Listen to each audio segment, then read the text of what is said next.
engineering firm. We also have representatives from Jackson Construction here that's going to be doing the work, and then of course a town staff as well. Joining us tonight is Mayor Sanders back there in the back row. He's joining us, and then Councilmember Schaffner as well back there in the back. So we thank those guys for being here as well. Tommy, if you want to raise your hand real quick. If you have any questions along the way, once we get through tonight, Tommy's our guy. He's our main contact for the town. He'll be your main liaison back to Tignon and Perkins and the construction company. So with that, I'm going to hand it over to Tom Rutledge. He's going to give us our presentation tonight. Thank you. Thank you. Well, good evening. I know it's been a little interesting this evening with the weather. I've worked my way down from Denton, and it's quite an event there. So glad to see everybody that can be here tonight is here. And I assume that's why we're a little bit light, but certainly glad for those of you who are here tonight. It just kind of helps me and Philip as we're doing these kinds of things to know what the main, how the audience is set up as far as what everybody's main concern is and where you live. For those of you who are on Sundance Court that are here tonight, could you raise your hand so we know that? So we have a lot of Sundance Court folks. That's good. And then on Meadowbrook, anybody here on Meadowbrook? And then anybody here just interested in like Trophy Club Drive and what's going on with Trophy Club Drive? Okay, that's good. That affects kind of that affects everybody in town. So all these are really important, whether you live on that street or not. We know if you live there, we know that's important to you because that's your home and where you live, and we know that it affects you, which is why we do this. And I think we talked about doing this again, right, as we move forward after Sundance. School starts. Yeah, so we'd be doing this again, and the communication thing on these is always the most important, which is why we're here tonight for you on doing that. I think what I'm going to do is I'm going to just get Trophy Club Drive out of the way, and so we'll kind of do that one there. And Philip, if I miss anything, just kind of help me on that. So on Trophy Club Drive, essentially we're going from Bobcat up to Durango, and we're on what would be the west side of the road. We're going to replace that western half of the roadway, and that's all we're doing is just replacing the roadway. So on that western half out between the curb and the brick wall, and you see the trees that are there, we're not touching that. We're going to leave the trees alone, and certainly we want to preserve those, and then we'll make sure that the integrity of the wall is not compromised, and so that's good. And then you have the median. Our intent is just to not disturb any more of the median than is necessary. Now the contractor, when they get in there and demolish and rip out that concrete paving in there, they'll be probably maybe 2 to 3 feet behind that they'll be disturbing. But the intent for the most part is to minimize the disruption in there. We're not replacing any utilities. We're really just in there to fix the paving. If you drive up and down Trophy Club Drive, you can see sections through there where the pavement has lost some support, and so this has been on the town's radar for some time to replace that. So that's what's happening there. So during construction, how Trophy Club Drive traffic will work is that we've set it up so that everybody gets moved over to the other side of the median on the 2 lanes. And so what is on the eastern side of that, where that is one way on that eastern side going north, that's going to become 2-way. And so we'll set up appropriate signage and detouring and traffic markings so that when we move everybody over on that side, that everybody's going to end up being on a 2-lane each direction on that roadway.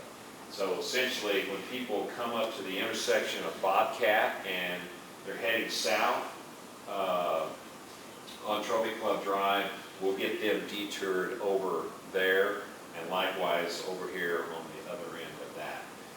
We know that's a main arterial for the town, a lot of traffic through there, especially when we get to school. We're sensitive to that. We're going to be having communication with the school district on that, and we've been coordinating all through design with staff. And we realize that certainly that's an inconvenience for all the citizens that are using that, and certainly a lot of people use that in driving to and from work. So we'll do the best we can, but it is construction, and this is the safest way for us to move that traffic through there. It's just to get everybody on that side and to separate everybody from the construction traffic there. What Yes, are the ma'am. dates? I'm going to go through. I'll go through those for you. It'll be a great question, and we'll kind of set the timeline up Okay. for all these. And certainly, one thing I told Tommy, I'd make sure if you're here, if you haven't signed in, it'd be helpful for us if you did, just so that as we are going through this, we can communicate with you. We're not going to sell you anything or anything like that, but if there's things that are going on, it always helps us so that we need to send notices out or something like that. It helps us have a record of who's here and as well as to be able to communicate there. And certainly if you've got questions as we get through this, I'll try to answer them. We're here to answer all your questions, so we'll have dialogue with you here. So that's a great question. We'll answer the phasing of these as they go. So that's kind of on Trophy Club Drive. That's why I wanted to get that one done. It's kind of out of the way. So Philip, is there anything I kind of missed on that? The left turn lane at Durango.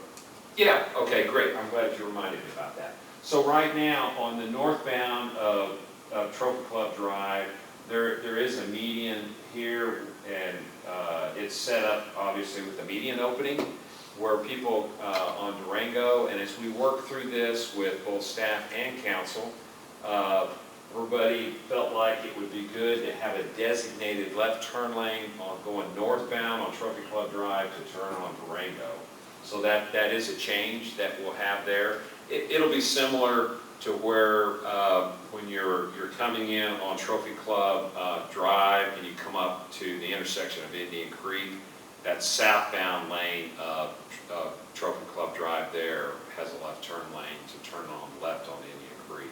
So it'll be similar to that when that is done. And we realize too that there's things about crosswalks and things like that. So those are the kinds of things that we'll also coordinate with the school district on as far as when school starts and trying to make things as safe for the kids, pedestrians, and with movement of traffic. All right, so let's look at Sundance Court. Sundance Court, the courts are always a little more of the challenge for us because it's a court and there's only one way in and one way out, and then you've got this big cul-de-sac.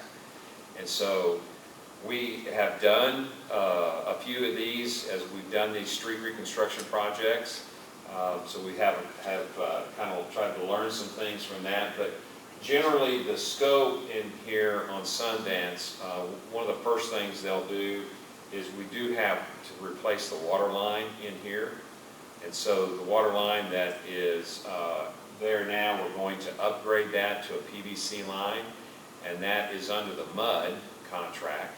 And so there isn't anybody here from the MUD tonight, but we have coordinated that with them. And so we'll be replacing that water main that's in there.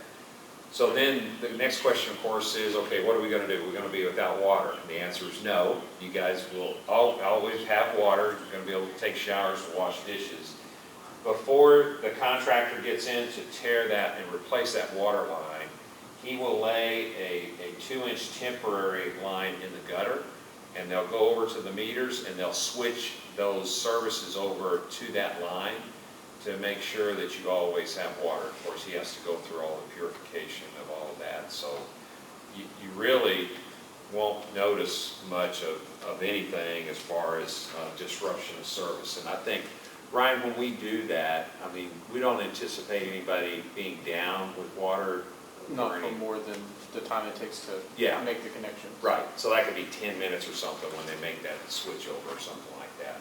So you'll always have water there, so when they get that temporary line laid in, then that sets that up so that he can come in and start to remove that. Now, one of the first things you'll see is they'll saw cut the driveways there so that he can get into that line and replace that. So when he does that, he'll come back in and he'll put like some gravel material back in there so it'll bridge that between your concrete driveways so that you'll be able to move in and out of there on that. So that'll happen with the water line work. There's no real sewer work that we've got in here, so we're not touching any of the sewer. And then the idea is on the straighter portion of Sundance Court is that we would do that 1/2 at a time. So he'll come in here and saw cut that, demo half of that out. They prepare the subgrade, they put lime down, that gets cured, and then he'll come back in and set up his steel, and he'll pour his concrete, and then he'll do that on the other side. So the idea is that if you're on the cul-de-sac end of this thing, you're not, where you can't get out of the street. Now there will be, excuse me, there will be some times when we get into this process that you will not have access to your driveway. And so those are the most challenging times for everybody is, when is that going to happen? How's that going to affect me? How long am I going to be out of my driveway?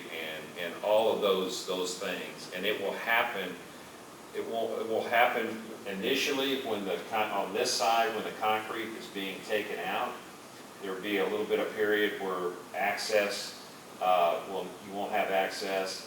But at the end of the day, the contractor will make sure that you can get in. And then when he comes in to do this line work, you will not be able to drive on that for like, well, once we lime it, pull it in maybe a day. Would you say that, Ryan? A day or two? Yeah, a couple of days. Yeah, so it may be 2 to 3 days in there because it cures. And quite honestly, you don't want to try to drive over it because the line will peel the paint off your car.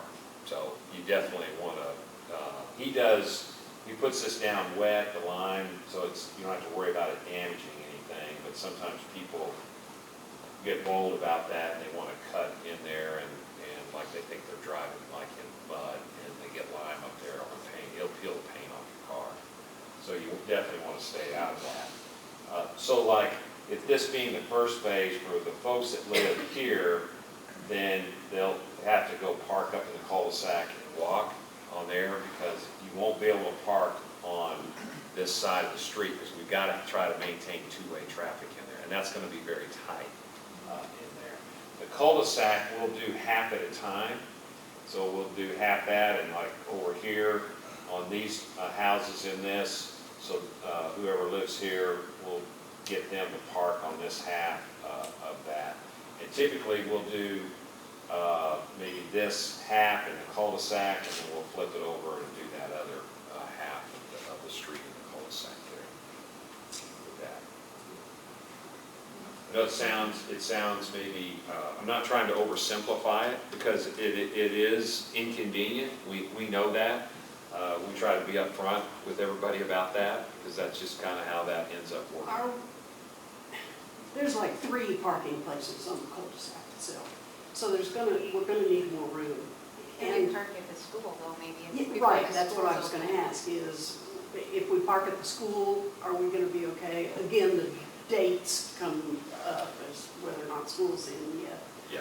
But are we gonna have to deal with getting a hold of the police saying I'm going to have to park in the street tonight or these 3 days? Yeah. Obviously, somebody's got to know there's construction going on. That's right. And the chief's here and everybody's aware of that. Staff is aware of that. So yes, everybody's aware of that. That there are going to be things out of sync there, and it'll be the intent to try to work with everybody. But the one thing is that when this is torn up and you can't get on it, We definitely can't have people parking here because then it's gonna block folks. So hopefully everybody understands that and vice versa there. Tommy? I was just gonna mention, I'm waiting for a call back from Northwest to inform them of what's going on. They're usually very receptive about situations like this, where if you were over across the street temporarily in their lot, they're not the same thing, but I'll let everybody know that. And that's what's so critical about putting these emails down when you sign in. I create a list, and if I get a question from any one person, I email it to everybody. And it does go out, I learned the first time, under blind copy, because I did find out there are some people that don't want their email out there. That was my first mistake, and I made several since then. But when I do respond to a question, it'll be sent back to everybody in the blind copy, and that information as well. So that's why that's important. And I leave the sign, that message center sign that's out there now, identifying my email. And I don't know if it's got my phone number on it, but that's to let your neighbors know it's a good number to have. If they got any questions, complaints, concerns, whatever, to get to me. Can we put like something on our dash? If, let's say I parked at the school, can I put a note that says Sundance is under construction, I live there, that's why I'm here? It really won't be necessary. If it makes you feel more comfortable, then certainly you can. But once I talk with them, and then obviously the police will be aware of it as well, it won't be necessary to do this. Okay. Can I kind of scoop under this? What are the issues that you're addressing by redoing Sundance? Yeah, and that's a fair question. So it's essentially an engineering decision when in doing all of these streets. Several years ago, the town, as they went through and developed a capital improvements program for the streets in the town. This goes back actually many, many years. There was a time, and we've been town engineers now probably for close to 30 years. A lot of studies have been done about the streets. Many of the streets here in Trophy Club, and this being one of the sections, a lot of the streets are 30 plus years old. And anybody who knows the history of Trophy Club, a lot of Trophy Club initially was built it was in the county. There was no inspection. A lot of the subgrade that was put in under the pavement was not put in per industry standards. And a lot of the concrete pavement that was put in was not thick enough for the industry standards. So what was happening there initially with the town, based on the funds that were available, that what we saw was they were having the town and the council was having to be more reactive. So when the street fails, there's a pothole or section, then they're just going out and fixing it. And so it's like putting a Band-Aid on it. And so you're just replacing and trying to fix little sections at a time. And that's not very cost effective to do that. So now that we've got these streets as old as they are, what the council has tried to do is be out in front of these things before it becomes a real issue. And so they developed, working with staff, to try to develop a priority list of streets that really were in need. And so this is the third project like this that we have done of this to try to package these up and try to do these reconstruction projects. And they try to do it to where it's not just on one section of town, like right now we're over on the other side, or down there on Indian Creek, doing that work over there right now, getting that done, and then now we're back over here on this side of town. Just to give you an example, Sundance Court, the paving thickness on the new section will be 6 inches thick. We did some cores. I can't remember if we did cores here, but we did do some cores of this side of town of the pavement. And when we tested it, it was not near the strength, and it was somewhere around 4 to 5 inches thick. And so it's kind of being out there in front. Could we live with this longer? Yeah, you could. But there is going to be a time where it's with the winter cycles that we're now seeing with the wetter weather, the winters now, you know, we get cold, and then the summer where you get those extremes, it does take a greater stress on the paving, so we're trying to be out in front of that. I'm assuming with all the inspections that have had to go on, are they going to address the gradient of the street? Because right now, my house, and I've been in it for 30 years, is the swimming pool. Yeah. Everything drains to the bottom when I drive. So, and we can get with you after this and kind of look at that more, but I will say this, on Sundance, and actually all three of these streets, we're not changing that street grade much at all. The intent is to keep the street pretty much at grade, because if we try to lower that street any, then we're gonna have an impact on your yards. And what's gonna happen is, as the street gets down, then we're gonna be sloping up into your yards, and we typically find people aren't too happy about that, because it changes that I'll be quite a glad to bit. talk to somebody about that. Yeah, okay, that's good. Okay, anything else on Sundance built that we kind of missed there? And then on Meadowbrook, was anybody here on Meadowbrook? Okay, well, we'll just do it for record. Meadowbrook's really similar to what we're doing on Sundance, in that we're going to do half at a time. We're going to replace the water line that's there, and so it's the same thing. We'll have the temporary water line in Meadowbrook, and then replace the water main, and then we'll go in and tear out the pavement and do half the pavement at a time. We did do this section of Meadowbrook up here to the north, here about 4 years ago or so. I think that went about 4 years ago. And so that, and then we're putting in some additional storm drain in here to help with the drainage that's up in here. And then same thing there with the driveways and the pavement half at a time. And then the folks that live along here will end up either, if you're down at this end, you'll end up parking down there in this knuckle of the cul-de-sac here, or maybe down Greenleaf, or these folks further down here onto Meadowbrook Lane. And so that's kind of the similar type of construction. So a couple of the other things, so let me get to schedule, because I know that's really what you really want to know. Okay, what's going to happen, when's it going to happen? The way we've kind of set up schedule, so Jackson Construction is the low qualified bidder for this project.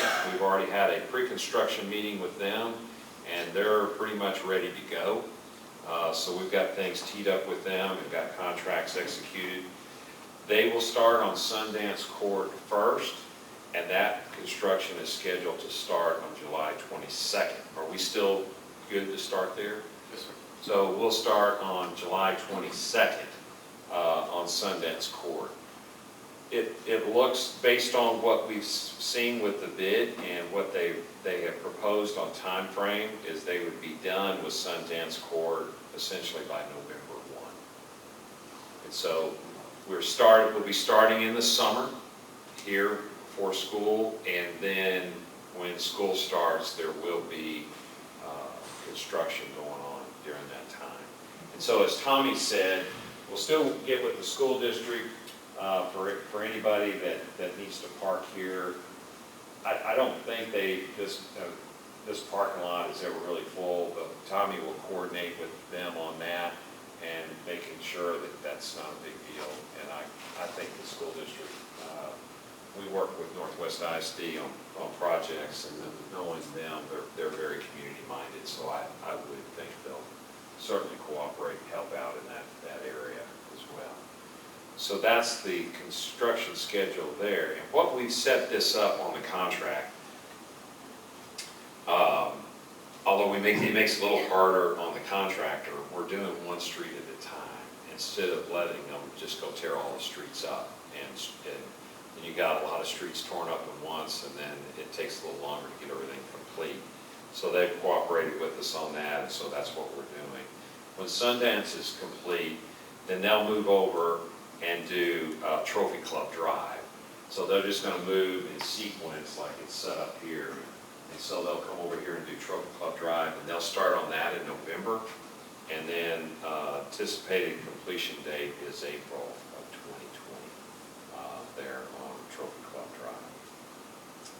And then when they finish Trophy Club Drive, then May 2020, they'll start on Meadowbrook, and the anticipated completion date is August of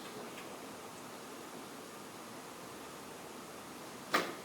A couple questions, Yeah. and I'm sure other people can relate. We have sprinkler systems. Are you tearing up the curbs? Because they're right on the curbs. Okay, that's my next thing. Okay. So, and you guys are good, so you're Yeah. right there ahead of me. So let's talk about all those things, because there's several things that do want to go through there with you. Okay. And I'd be the same way. Well, hey, what's my yard going to look like?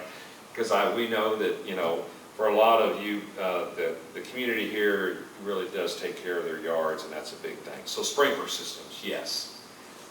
They'll be into the sprinkler systems, obviously. You're going to have sprinkler heads right behind the curb. So what they do is they'll go back 3 or 4 feet behind the curb. They're going to cut that sprinkler head, that pipe to the sprinkler head, and they're going to cap it. The contractor doesn't want, when your sprinkler system comes on, he doesn't want all that water running out there and complicating his construction, so he'll cap that. One of the things that we'll do, and I wish everybody was here that was living on these streets, we had that, but we'll have more opportunity, is that the contractor is going to ask everybody to run their sprinkler system so he can verify that it is a functioning sprinkler system, and we're going to make sure we know where all the heads are as well.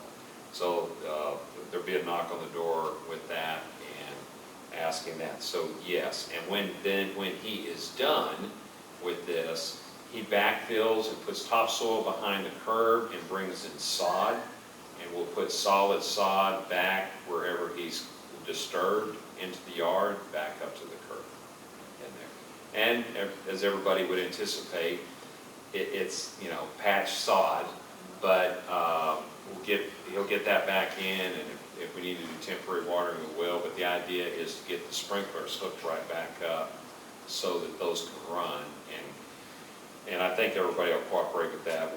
The timing of this will be such that when he's getting done, that October period, we're going to start seeing the sod tend to kind of go a little dormant. But the work on here, his whole contract is going to take him through 2020 into August. So when spring comes around, and even though he's moved off of Sundance, if there's anything there, like maybe the sod didn't take and it's dead in there, if he needs to come back, we'll have him go back and replace it in the spring. So he's not done until the whole thing's done, and we need to come back there, or if there's an irrigation head that is broken or something like that, we'll make sure those are taken care of. The other thing is that if anybody's got any particular landscape improvements that are on there, so there are, once in a while, we do have some residents that have some special shrub that's special to them. We tell them to go dig it up and go transplant it somewhere if you can. Otherwise, for the most part, he's going to have to, when he digs up the water line, when he's digging up through the areas he'll replace landscaping, but it won't be that landscape. There's no way he can go set that somewhere and keep it alive that long. So if there's something special to you, like a special rose bush or something that you just love, that maybe was some relative or memorial to somebody or something, those are things we're not always aware of, but we try to be sensitive about. We just encourage you to go and move those ahead of time. Does this logically put us in the topic of mailboxes? I'm getting there. Hey, Keep anticipating. So that's the thing with the landscaping, and there will be some lead walks that come down from people's front porches that come down to their mailbox. Those will be, wherever he has to, he'll saw cut those, and then those will be replaced in kind with what those are. Can I ask a quick question? How far in are they going? So we have an idea what we need to move if we do need? Is it Yeah. 4 or 5 feet? 6 I'm glad feet? you said that, because I don't know if I'd thought to say that. So typically, everybody's property line, your property does not go to the back of curb. Your property is at 9.5 feet from the back of curb for the most part, plus or minus a couple of inches, is your property line. So if you wanted to go out there and try to figure out that, generally that's where we're going to be. Now, a couple of these drive approaches in here are going to go a little bit past that, and we can show you if after we're done here. We'll go through the plans and we'll talk to you about your house and show you, but for the most part, we're trying to stay in that 10-foot behind the back of the curb, but like I said, there are a few that we're going to go a little bit further in. And the reason there is that we go past that 9.5 foot is we're wanting to try to make sure you got a good smooth grade transition when we do this, and so that's why we're doing that. Then the mailbox. So the mailboxes, what the contractor will do is he'll pick these up and he's going to set those into your yard, and their mail is not going to deliver into those mailboxes. He may decide to even lay them over. So when he goes to replace them, if they're damaged, he fixes them. So if you've got, for example, a brick mailbox, those mailboxes, everything gets photographed. We've got it on the plans. It's in his contract. Everything goes back the way it was. And we did have, which one was it? Phoenix. We had a couple of mailboxes over there that were real artsy that somebody had made out of wood and tin and stone and brick and all of that. And so they did the best they could to move it, and they photographed it. So kind of rebuilding that back was a little bit of a challenge, but I don't think we've got anything. I think everybody's mailboxes are pretty traditional brick here. But yes, they will go back the way they were, right? One thing that we are going to try to do is basically demo your mailbox, place it, like palletize it into your house so that when we get to that point where we're done, we can just rebuild it the way it was. Trying to lift it up just seems like a big problem to me. Like I said, we're going to break something anyway, so I'd rather just demo them all, palletize them, leave them at your house somewhere, and then we'll rebuild them at the end. Right. So then the question is mail. Yes. Our mailboxes are gone. You've What's got- going to happen with our mail? And Tommy, you're working on getting that a mailbox system, Yeah, we've correct? actually got a 16-game USPS box that you see, like a group mailbox. That I'm working with them right now to get rekeyed. And if we don't make it in time, I'll kind of put the contractor on notice to actually provide a post with your basic mailboxes that you replace in the front yard. Hopefully we'll have the USPS taken care of by then. And Tommy, do we know yet? Have we worked out yet on Sundance where the mailbox stuff would go? It's going to be up to the post office. It's Okay. got to be somewhere where the driver does not have to get out of the car. Okay. So we'll be working on that, and now that'll need to be done pretty soon. Yeah, no, we're on it, and that should hear from them any day, and I'll post that with the emails. Okay. going out. So sorry we don't have that answer for you, but since we've done this, we've kind of learned different things working with the post office on that, and so we'll make sure, because we know that's very important there for you. Then the other thing is trash service. And so getting the trash trucks, I knew you were going to ask that question, I beat you to it. You're finally getting ahead of me. Anticipating. The trash service. So it'll be the same way. If the contractor thinks that he's going to block the trash on there, and what days does your guys' trash run? Tuesday, Friday. Tuesday, Friday? He won't even be able to turn around in just one day. So that'll be something that we'll definitely make sure just set your trash out like you normally do, and we're asking the contractor to help us with that. Anything, Ryan, you want to say about that in particular? We know it's a headache that he knows he's signed up for, and that's just one of those things that we'll be getting that. But you said Tuesday, Friday Tuesday, Friday. is your trash service? Okay. Good deal. And then, of course, I think Tommy alluded to the other thing is related to tempering mailboxes is like things with Amazon, FedEx deliveries and those things as well. So working with them so you're making sure you're getting your packages and all Okay. Question. You're good. I don't know if you're gonna go to this. We No. have French drains, there's several of us that have French drains that go to the curb. Mine pops up, but other people have them drilled into it or cut into it. How Yeah. are you gonna? We're gonna, when we did the survey on all these streets, both on Sundance and Meadowbrook, we located every one of those, because a lot of people in Trophy Club have pools, and that's how they drain the pool decks or the pools we know coming in, or just have a regular French drain because they need it around the property. So those will all be tied back into the curb. Actually, they're gonna look a lot cleaner Oh, that's good. than what we have. Are we using the precast, or what are we No, doing? just put a bore. Just core the curb in there? Okay, good deal. Are we putting subgrade in behind the curb? Not on Sundance, but on Meadowbrook. Okay, good deal. But yes, all of those, we know those are important, and so all those will go back in. And there again, the contractor, like when he's putting that water line in on this side, if there's anybody that's got it on this side, then when he comes in a trench, he'll cut that. But then when he's done, he'll go in and he'll put a coupler on that with a new pipe, and he'll come back out to the curb, and those will be put back in. Yes, ma'am. Here's a trick question. Some of us have painted our address at the end of the driveway. Is that going to be our responsibility after all is said and done to put it back? No, has anybody ever asked that question before? Man, that's a new one. I don't have that on my list. What are we doing there, Tommy? I don't know what we're doing. I'll get back with you on that. Okay.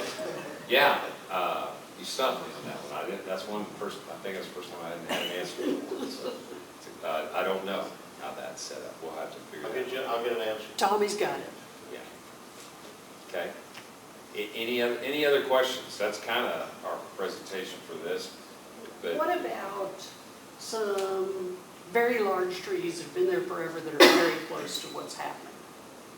okay, so on Sundance, do we have any of those, Phillips? I don't think so. On Sundance, we don't have any that we're going to be into. There is like a couple of crepe myrtles, I think, in here that we're going to be taking out. There's a big old oak tree But- on number, Yeah, that's back 7. up in the yard. no, No. come around, Oh, around here? there. Yeah. We're not doing anything in here. There's no water line in here, so that's great. Usually it's the water line that creates the biggest issue for us when it comes to the trees. Ooh, On- roots, trees, On, getting that too. and so the construction is going to be back off of the tree there. We're not going to be up there near the tree. So we're good. Well, that tree's within that 10 feet from the curb on our property. Okay. And that brings up another subject, is that's where our security light is as well, I'm sure, assuming you and Okay. Encore and When we're done here with this, Mhm. we'll stay and we'll flip through the plans with you and look at that. We've got all of these we've got enlarged areas of all the property in here. We can look at that one with you, because I don't know specifically about the light. I'll have to- Yeah, because there's only one light on Sundance, and it's in the middle of the Now, place. Meadowbrook, we do have an issue on Meadowbrook as we work with the mud, and there are a couple of trees in Meadowbrook that are going to end up having to be removed. They're in the right of way. Yeah. It's unfortunate, but a couple of those will be. There's nobody here from Meadowbrook, so. And on the lights on Sundance, those are being taken out by Encore and the new lights are going to be installed. Okay. So we'll be You're dark. talking about the street lights. Yes. Oh, The yeah. security I light. thought you meant you had a Oh, personal no, light. no, Oh, the yeah. security No, light street that light, Encore yes, puts. that's right. Yeah. So it's gonna. When are those coming down, Well, Phil? we're coordinating that with Encore right now. I bet, Yeah. pretty quick. The last project, They went and started. Encore jumped the gun on us and they took them out like 2 months in advance. So we kind of held back because people, and rightly so, were a little bit disappointed, to say mildly, that we had those gone and it was dark. Yeah. So we were trying not to do it sooner than absolutely necessary. But from what I'm hearing, we're gonna be without a light from July through November. Yes. Yeah, in fact, that light pole will probably be one of the last things that gets put back in, would be after everything's pretty well done. Okay. I have a couple questions. Oh, yes, ma'am. I've been taking notes and just to That- clarify a few things. Yeah. My main interest is the Trophy Club Drive because that's a route that, being a main arterial, Yeah. we're all on. You had mentioned, and I appreciate you and Philip being here, and Ryan, I assume you're with Jackson Construction? Yes, ma'am. You stated that the contractor will not disturb the median or the curb on Trophy Club Drive. How are they going to go down the subsurface and tie into those Yeah. concrete curbs if they haven't? So let me clarify that, because that's not exactly accurate. So if I stated it that way, let me clarify Yeah, that. it makes sense. So he is going to remove on that section of Trophy Club Drive, he does remove the curbs. Okay. So everything gets removed, all the paving and the curbs get removed, and he will be back into the median and on the other side, probably up to about 3 feet. So take the curb on each side of that section of road and then go about another 3 feet, and all of that will be disturbed. So all the curbs and everything will come out. Okay. Our intent is not to do any median reconstruction, is really what I'm trying to say. So we're trying not to disturb the medians at all, any more than we have to. So we don't want to go replace landscaping. If there is irrigation, if there is a need for sod or whatever, that will be replaced. Right. I've got a couple more. Okay. The materials for the replacement surfaces along this arterial, we're going down to subgrade, That's right. and then we're going to rebuild. Yes. What kind of strength are we looking at? So as far as the subgrade, we're going to put in 8 inches of line, which we're seeing that a lot of places it did not have line underneath the subgrade. So that provides both subgrade support and strength there. And it also helps to cap off the moisture and stabilize the subgrade. In the concrete, we're going in with 4,000 PSI, pounds per square inch of concrete. And on Trophy Club Drive, I did not say this earlier, but in Trophy Club Drive, that paving section is 8 inches thick because it is an arterial where we get a higher volume of traffic. So like on the Sundance Court, it's just local traffic and trash truck once in a while, we're 6 inches. But on the arterials, we do 8 inches of reinforced concrete on 8 inches of lime stabilized subgrade. 8 then? Yes, ma'am. What you're saying. Correct. Okay. Why is the east side not contemplated? It hasn't had as much traffic as the west? Well, so on this east side, a lot of this is new with the development. A lot of this got built when all the development happened, because these 2 lanes here were the original 2 lanes that were put in back, I don't know, it got put in at different phases over time. But it is the old section, and this on the other side is in good shape, and it was put in when all these homes were developed in here. So we really have a good section of pavement there. And that was put in, when it was put in for the town standards, so we have good.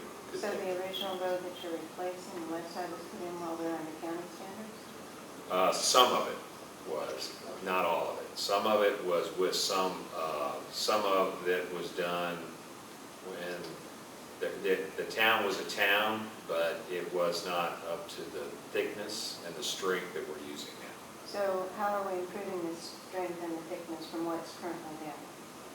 What's the PSI on what you're replacing, do you know? When we cored some of that section through there, some of that pavement was around maybe 5 to 6 inches thick. And then I have to go back and look at some of the breaks that happened, because we actually did that back in like 2000, I think. Those cores broke somewhere around 3,000 PSI, which under the old standards, like in Fort Worth and all these cities, streets were built pretty much that way, about 3,000 PSI design strength, and maybe 6 inches thick isn't uncommon through the Metroplex. But as engineering practices and standards have been developed over the years, this gives us a much longer life and less trouble by doing that. Just a couple more questions. You're good. The construction schedule, you said Sundance first, July 22nd to be completed by November 1. Yes, Trophy Club Drive, anticipate contractor start date November 2019, anticipate completion April 2020. yes. And Meadowbrook, did you say start May 2020? May 2020 and complete August 2020. Okay, do those scheduled, construction schedules include weather delays? So in the contract, this contract that we have, it is a calendar contract. So it has built into it the average weather delays that you would have. So based on what is published by the National Weather Service for each month, obviously each month gets a certain number of rain in there. So when we do a calendar day contract, that is already considered in this schedule. So the 160 days that was anticipated on Trophy Club Drive, has that built in? It does. So Now, if we have weather delays, we're going to go past the 160? no, these dates that I've given you have built-in weather days. They anticipate weather days. Now, the exception to that is if we get under, and I can't accurately tell you this, so I'm going to give you just a number to make my point. If in the, let's just say where we are right now in July, we're under construction in July, and let's just say there's 5 weather days built into this month. If we got into a real extreme period of weather, that was like, say, 2 weeks or whatever, then we would work with the contractor to give him an extension, because if he's shut down, he's shut down. But for a normal contract, it is all built into this calendar day. So some contracts are working day contracts from Monday through Friday, and those are working days, and then they do have weather days. But in this one, to simplify it, we just did calendar day. I think that's all I have. Thank you. Great. Yeah, good questions. Okay. Anybody else have questions for us that we hadn't thought about? Okay. Good deal. Tommy, you guys got anything you want to say on this? No, I just wanted to thank everybody for coming, and you guys had some great questions. If you think of anything along the way, I didn't introduce myself at the beginning of the night, but my name is Wade Carroll. I'm the fire chief here in town, and I'm the interim town manager right now. So feel free to give me an email. My email address is wcarroll, C-A-R-R-O-L-L, @trophyclub.org. And then, of course, you can reach Tommy Uzi. You can look on the website and find his information. Jill Lind is our communications officer, and she'll be working hard to get you guys as much information as we can throughout this entire project. But if there's questions that come up about the project itself, then Tommy Uzi is your first point of contact, and then we can go from there. Remind your neighbors, or let them know too, if you talk to them about the email postings, so we have a contact. Again, I don't release that information out. It goes blind copy when I send out a message. In the beginning, I try to send them out once a week, because it's all new. We'll see where it's at and get schedules from the contractor. I try to play it by ear after that. If I get a lot of calls, or if I get no calls, you may not hear from me for a week or two. But I try to keep up with it to give you as much information as we can. And Jill's always on my tail by the end of the week, so she can get something out on Facebook and things like this. So it'll all be out there on a regular basis. And if you hadn't signed in, if you don't mind, just sign the sheet for us. That just helps us. We don't have a record for everybody that's here. And then when do we think we'll be doing this again? We talked about before school started, with the project on Trophy Club Drive not starting until November. We may wait until September or October.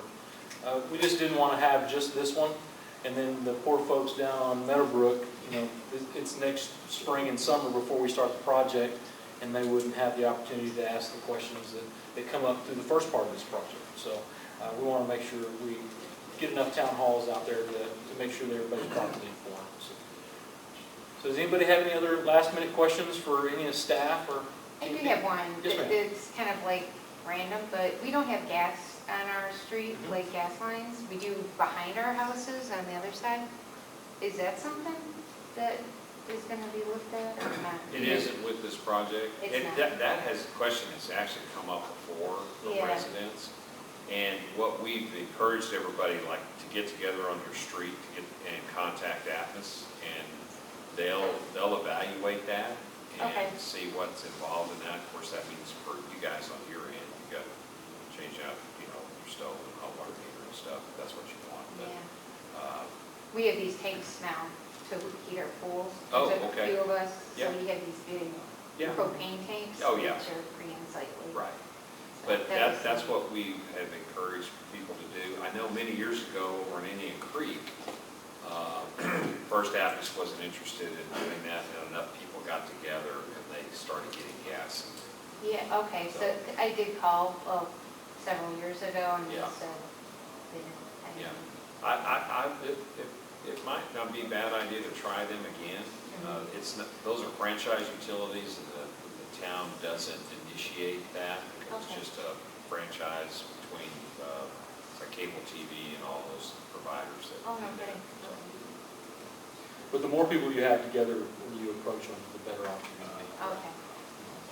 Yes, sir? Yeah, just a comment. I have a 4-year-old and he's really into tractors and everything else. This is going to be like live theater for him, which is scary, to be honest, with all this going on in front of us. This is probably a stupid question, but when the heavy equipment's coming in and out, is that an 8 to 5 operation? Or when? So we do have hours that they have to stick by for the construction, and I believe, Tommy, correct me if I'm wrong, 7 to 6, 7 to 6 Monday through Friday, 9 to 5, on Sundays. Right. Okay.